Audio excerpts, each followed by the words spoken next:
Hello and welcome back to Israel with Aline. Today we are in the biblical city of Shiloh, the first capital of the 12 tribes of Israel, where the Tabernacle and the Ark of the Covenant were located. And it is an extremely important place even today, because here are the red cows, the heifers prepared for sacrifice, and they have a connection with the construction of the third temple of Jerusalem. So if you are ready, let's get started.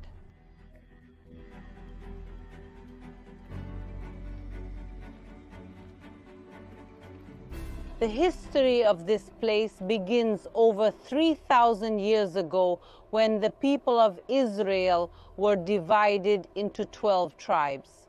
The tribes lived side by side, but they were self-governed, each one taking care of itself and its own territory. But there was one thing, or rather, one place that united all 12 tribes, which was Shiloh, and more specifically, the tabernacle that was here.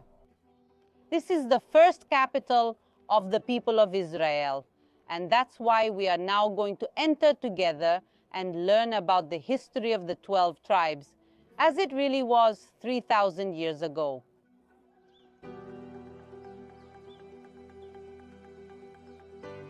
The story of Shiloh and the tabernacle begins far from here. It begins in the middle of the desert on Mount Sinai. When Moses ascends Mount Sinai, God orders him to build a tabernacle. And God also explains exactly how he wants this tabernacle to be made. The utensils, the sacrifices, the sizes, everything is very well explained. And the tabernacle will be like a mobile temple that will accompany the people of Israel for the 40 years they wandered in the desert. And then finally, after 400 years of slavery, 40 years in the desert, the people of Israel enter the land of Canaan, the promised land, and with them the Ark of the Covenant and the tabernacle. And they bring it here, and it will stay in Shiloh for over 300 years. And so Shiloh becomes the spiritual heart of the 12 tribes of Israel.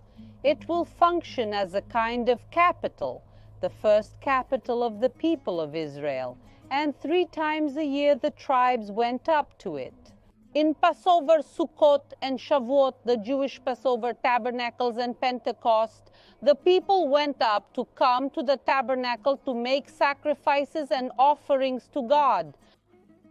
And Shiloh was also chosen as the capital due to its geographical location.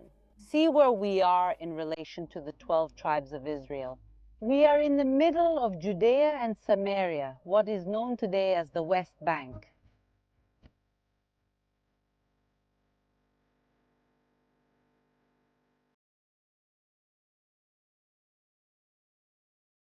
Shiloh today is an archaeological park, and we are now arriving at the visitor center, which also serves as a small museum. And on your next visit to Israel, be sure to visit Shiloh. The entrance fee is 39 shekels, which is about $12 or 60 reais. And if you are planning a trip, I recommend you use Nomad. It is a global account, 100% digital and accepted in over 180 countries. This way you travel in a safer and more economical way. The quotation is at the commercial exchange rate, which is the best in the market, and you don't have to pay a fortune in impuestos sobre operaciones financieras as with credit cards. This way you can save up to 10% on purchases in Israel, and it's super practical. So download the Nomad app now and use the coupon ALINE, and you can get up to $20 cash back on your first currency exchange. You can scan the QR code on the screen or go here on the link in the description and in the first comment. And now let's go together into the visitor center.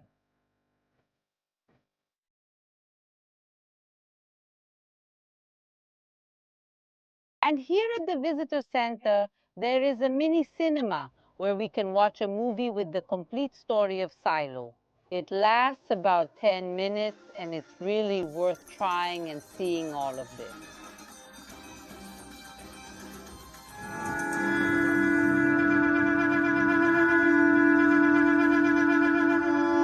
Over centuries, millions of people have made this same journey, and when they arrived here, they saw this place. Right there was the tabernacle. The Ark of the Covenant was inside the Holy of Holies, and the tribes would go there and make the sacrifices. And part of the sacrifices were eaten by the people themselves. So they took the meat from the sacrifice, put it on plates and utensils, and moved away to eat. Where were the sacrifices eaten? Anywhere from where you could see the tabernacle. So literally here where we are, and also on all the surrounding hills. And after people finished eating, they would go home. But what did they do with these dishes, with these utensils? Imagine a plate where the Passover lamb was eaten. Can't you use it afterwards in your day-to-day life at your home? These utensils were forbidden to be used in other places. And that's why after people finished eating, until the end of the food on the plate, they literally came here and broke the plates. So it's not surprising that when we get here and look at the ground, what do we see? We literally see millions of pieces of ceramics. Just look here where I stopped. How many there are? These are plates, cups, utensils that were used by the 12 tribes of Israel. And now we're going to the tabernacle, enter it, understand the connection between it and the red heifer. And then we will see with our own eyes the red heifer and the whole issue of preparing for the third temple.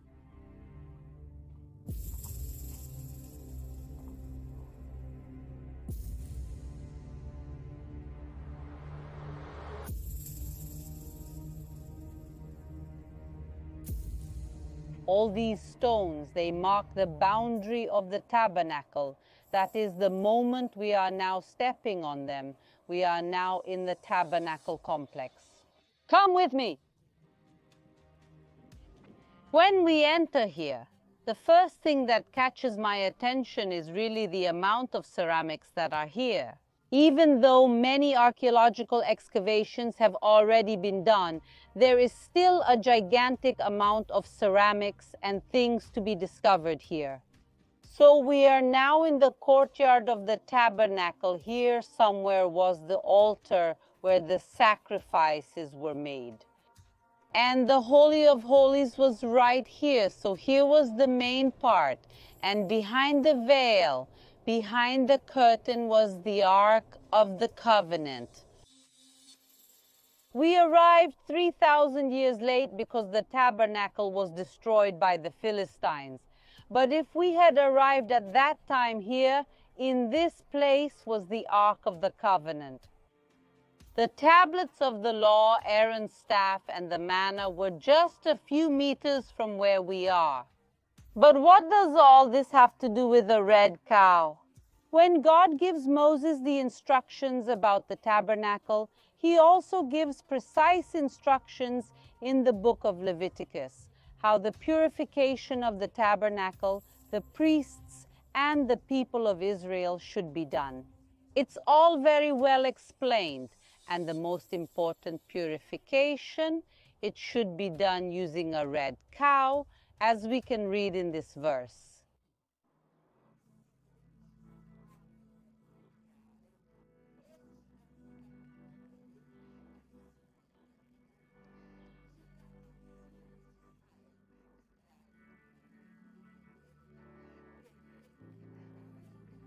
That has not yet taken the yoke, give this heifer to the priest Eleazar. He will take it outside the camp, and it will be sacrificed in front of him. In the sight of the priest, the heifer will be burned, the skin, the flesh, the blood and the dung, everything will be burned. And the priest, taking a piece of cedar wood, hyssop and crimson cloth, will throw them into the middle of the fire that burns the heifer. A man who is pure will gather it to the ashes of the heifer and deposit it outside the camp in a pure place. And it will be kept for the congregation of the children of Israel, for the water of purification. It is an offering for sin. This will be a perpetual statute for the children of Israel and for the foreigners who dwell among them. The sacrifice of the red cow, the red heifer, was not made here on the altar in the center of the tabernacle, but next to it, next to the tabernacle. A special place was set up where this animal was sacrificed and burned until only ashes remained, and these ashes mixed with water and a hyssop branch were used to purify the tabernacle, its utensils, the priests, the 12 tribes of Israel, and also the foreigners. That is, there is a very clear relationship with the red cow, with the people of Israel, and also with the nations of the world. The sacrifices were made here in the tabernacle, also in the first and second temple, but everything changed with the destruction of the temple by the Romans. And since then the people of Israel have not made any more sacrifices, neither of the red heifers nor of any other animal. But we are living in special times, because after 2,000 years, for the first time, red heifers have arrived in Israel. They have arrived, folks. They were literally brought to Israel by plane in a large operation. And now where are they? Here in Shiloh, next to the tabernacle site. I mean, 3,000 years ago, there were red heifers here, and they disappeared, and now they are back a few meters from where we are. And we will be able to see with our own eyes all this and understand what is really happening here in Israel.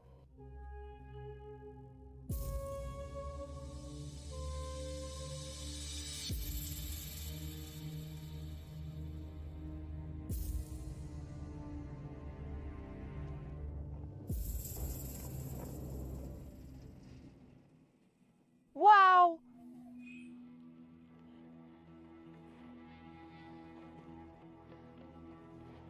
Wow, that's amazing!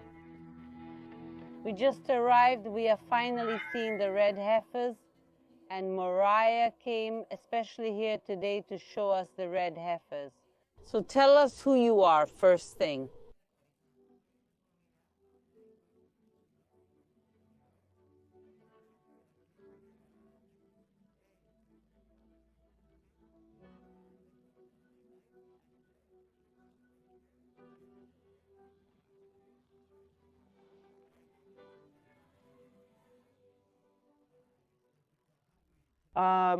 She said they are hungry, so later I will ask to feed them too. And we are very excited that here in the city of the Tabernacle, where Samuel went, where Hannah prayed, where the Holy Ark was, today we have here red rice thighs. This is something people were looking for and dreaming about for thousands of years, and this is the first time we have here in Shiloh 5 red rice thighs. This really is a historic event. We're talking about 2,000 years that the people of Israel have not sacrificed a red cow. But what do these cows, these red heifers, have that's so special? If we travel to different places in the world, we will see reddish cows. Our own cameraman, Omote, he told us on the way here. Here in Argentina, where he grew up, there were many red cows around. So why are these cows so special that they are flown to Israel? When we talk about the red heifers, the Bible gives us very clear rules on how they need to be considered pure and perfect for sacrifice. But what are the conditions for these cows to be considered perfect according to the Bible itself? First, they have to be completely red. When we talk about red, folks, it's not ketchup red, but rather this reddish-brown shade. And they can't have hairs of other colors. There are red cows in many places around the world, but they are not 100% red. In addition, they have to be perfect. They can't have any wounds, no defects. For example, the vast majority, practically all cows in the world when they are born, have those markers placed in their ears. And the moment the cow's ear is pierced, she is no longer considered perfect. And of course, the red cows, they are females, and they also cannot have been used for any type of work. For example, no load can have been placed on them. And for years and years, they searched in Israel for red heifers. They went to different farmers, cattle breeders, and nothing. Whenever they found a cow that they said this might be a red heifer, they looked and said, look, it has this imperfection, it has this problem, it has this, it has that, and the conditions were not met. So how do we know that these cows meet the requirements? Come with me. These cows, they are what are called American Red Angus. They are literally American cows. People here in Israel heard about this breed of cow in the United States, and they went to the United States and started to visit different cattle breeding locations. But every time they arrived, they also saw that the cows, as much as they seemed red, they did not fit with the biblical description of the red heifer. But they did not lose hope and continued going, seeking and searching. And one day a person arrives and says, look, there is a certain farm where they breed exactly this type of cattle that you are looking for, and they are known to be the best cows of all. They even repeatedly win awards for the quality of their cows.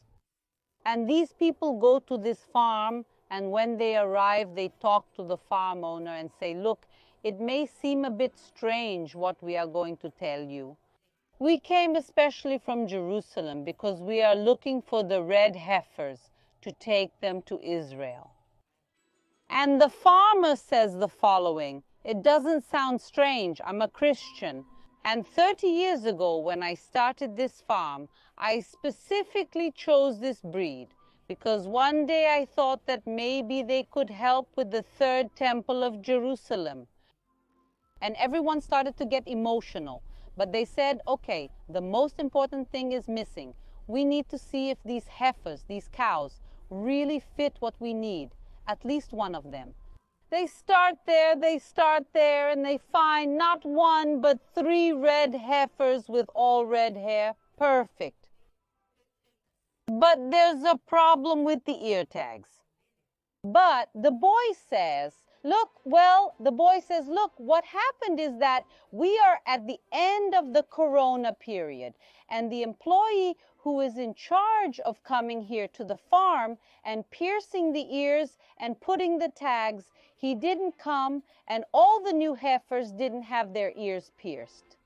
And then they find the first 3 red heifers, and then knowing that yes, it is possible to find, they continued on this project and found 2 more, totaling 5 red heifers. But now there is the work of bringing them to Israel. And when they start all the bureaucratic procedure, they discover that there is a law in Israel that prohibits bringing live cattle to Israel from the United States. And they start looking for a solution, and the Ministry of Agriculture of Israel says it's not possible to bring them, except if these cows are pets.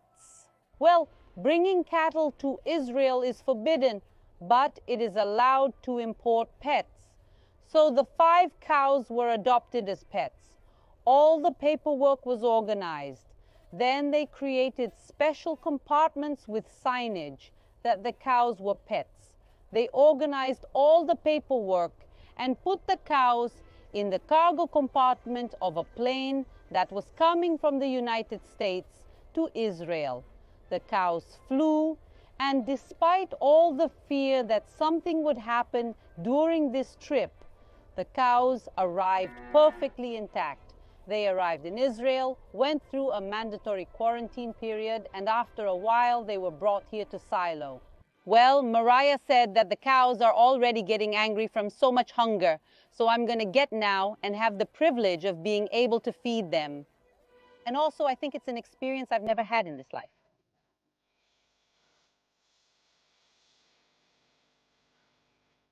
Let's go.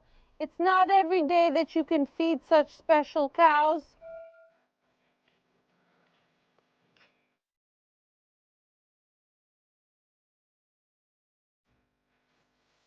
And on the other side, she also said to put it, so let's go. They.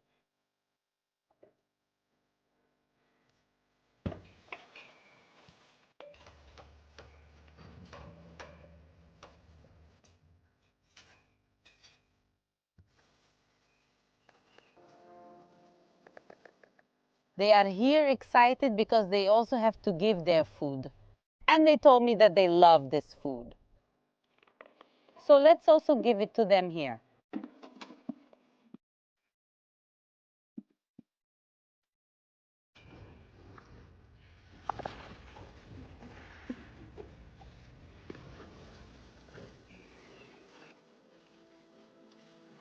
You can see that in total there are 5 red heifers, but there is one heifer that is different from all the others.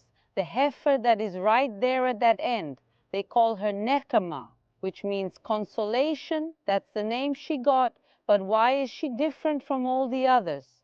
Because she is completely perfect. I mean, all the heifers here are considered pure. They can be used for sacrifice. But Nehama, who is here, come with me, say hi to her. She is really perfect. You can also see her color. You don't have to worry that you can't touch them. But when we talk about a red heifer, it's not like the red of a marker color, but they are actually red-haired cows. So among all, she is really considered by the local population here and by all the caretakers here in Shiloh. She is considered the most special of all. But I imagine that many of you are wondering what the real connection of these red heifers is with the construction of the third temple in Jerusalem. Since the destruction of the temple in Jerusalem, there are many within the people of Israel who dream of rebuilding the third temple in Jerusalem. But let me be very clear and emphatic here. The construction of the third temple, of the physical building, has not yet begun, and there is no date for it to start. But many things around the temple, yes, are already underway, and we have shown several here on the channel as well. For example, the floor plan of the third temple, also the utensils to be used inside it. And now also the red cows. The Bible tells us about the importance of the sacrifice of the red heifer. This sacrifice was burned and the ashes were mixed with water and hyssop. And then it was used for purification, mainly for the purification of the dead. And this purification was performed on the people, also on the priests, on the temple utensils, and on the temple itself. So if we talk now, for example, about the Temple Institute, which has the utensils for the third temple, the utensils are ready, but one thing is missing. They need to be purified so that they can be used in the future. So the red heifers are indeed a fundamental piece of a future third temple. So Aline, these are the cows, these are the heifers that will be sacrificed in the third temple of Jerusalem? And the answer is no. The sacrifice of the red heifer, as we talked about, was done outside of the temple. Even more than that, outside the city of Jerusalem, the heifers were not the sacrifice of the Jerusalem temple, but the sacrifice for the Jerusalem temple. The sacrifice was made outside. The ashes were used for the purification of the temple. So the sacrifice of the red heifer is a step towards the third temple of Jerusalem, but it will not be made within it. The event of the red heifer was such a special thing that in all the biblical history, from Moses to the destruction of the second temple of Jerusalem, there were only 9 red cows that were actually sacrificed and their ashes used. So it was a very special and rare event even in biblical times. And here we are also witnesses of this very, very special event. But the main reason why we came here today is to know what will happen in the near future, maybe in the distant future, what really are the plans for these red cows, for the red heifers linked to the third temple of Jerusalem? Unfortunately, there is a lot of fake news, a lot of nonsense going on the internet, especially in relation to these heifers. So we came here personally, we traveled to Shiloh, we traveled here to see them, to show you and really know what the plans of the people here are for the heifers in the future.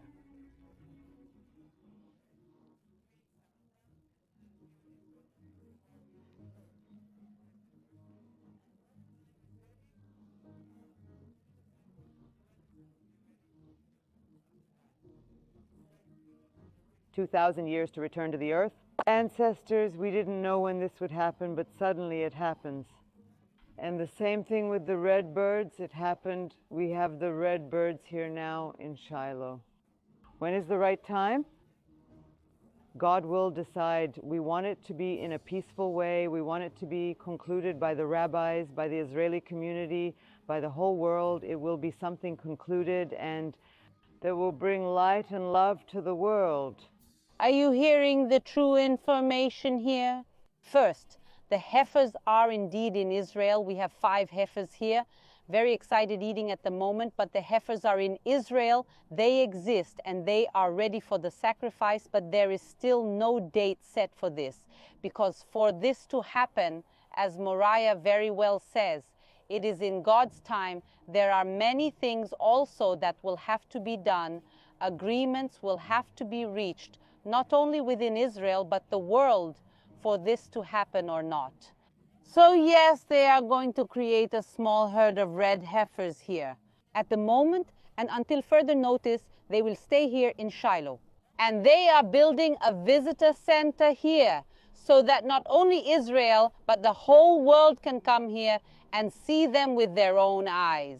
This is a story that started in Jerusalem, went to Texas to fetch these heifers, bring them by plane to arrive here in Shiloh, and really the future is in God's hands, but it's wonderful to be able to see here and see history being written.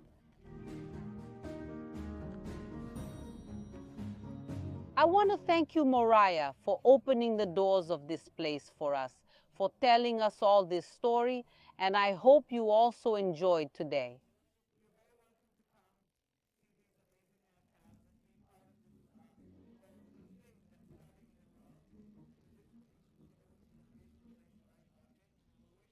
So folks, the doors of Tel Shiloh are open for you. A kiss. Thank you for watching and see you next time.